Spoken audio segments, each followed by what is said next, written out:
The Great Australian Migration. Why are people immigrating to Australia in huge numbers, and what impact is that going to have on property here in Australia? Guys, today we're going to have a bit of a deep dive in terms of why it's happening, what impact it's going to have, and also weigh up the pros and cons and kind of what to look out for moving forward, because what we can do is we can either accept it or we can adjust our plans and know it's kind of going to be coming our way moving forward. If you're new to the channel, you're not aware, my name's Julian. I'm the head of strategy here at Ripehouse. And I guess to get into today, we've seen this one pop up on news.com.au.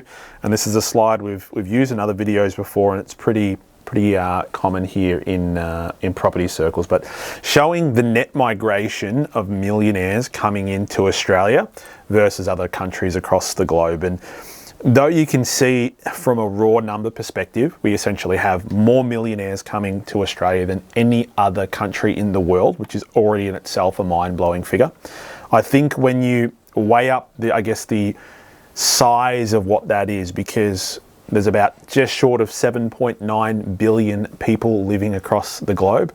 We've got 26 million people here in Australia. So that's essentially, we make up 0.003% of the world's population, yet we've got the most millionaires migrating here. And if you're wondering what some of the reasons are to that occurring, so firstly, there's a huge, opening of doors policy from the government. We're allowing as many applications to come through for skilled workers, and a lot of them, there's also been some relaxing of PR laws, but they're either coming here as permanent residents to study.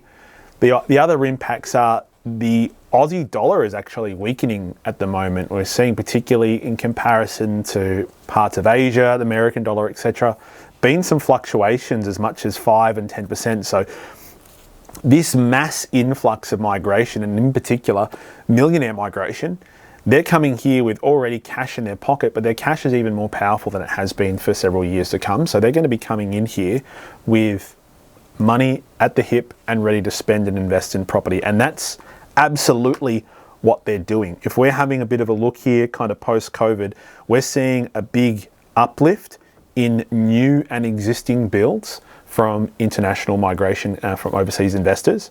And that's going to continue to happen. So we're going to see less. We've already got barely any rental stock, any listings happening on the market. So any impact of more properties being snapped up from another segment of the market is again going to make that supply even more and more scarce. And that's going to have a bit of a trickle effect in terms of affordability. So if we go into affordability, what you're going to find is a common question I get asked at an advisory level is, well, how are people going to continue to afford to buy in places like Melbourne and in Sydney and now in Brisbane and then soon in Western Australia? Well, it's exactly off the back of this. It's things like this where we've got very wealthy people coming into the country, and even if they're not millionaires in their own right today, a lot of the people that are coming in on skilled worker visas, they're going to be coming in on really strong salaries, and they will be able to afford those properties in years to come as well. Then you've got your baby boomer generation passing down wealth to their kids and their kids' kids. So that's going to really impact affordability in the sense that you're not going to see these suburbs, which are already $1 million properties, come down at any point, because that money is just going to be passed down, or it's going to come from overseas, and it's going to impact the affordability scale, but still people are going to have money there to buy. So what you will see though is this rising tide of markets where your $500,000 properties, they're going to become more attractive. They then become $600,000, $700,000, $800,000 properties, and the tide rises all together. What you can do though to combat yourself whilst this wave is happening, because you can either sit to the side and say, poor me, and just wait it out, continue to rent forever, or you can arm yourself, get yourself educated, and really get yourself into a market. You don't have to enter into markets that are at really high price points, which are hard to afford. You don't have to enter into the Sydney market in a one-bedroom apartment just because that's all you can afford.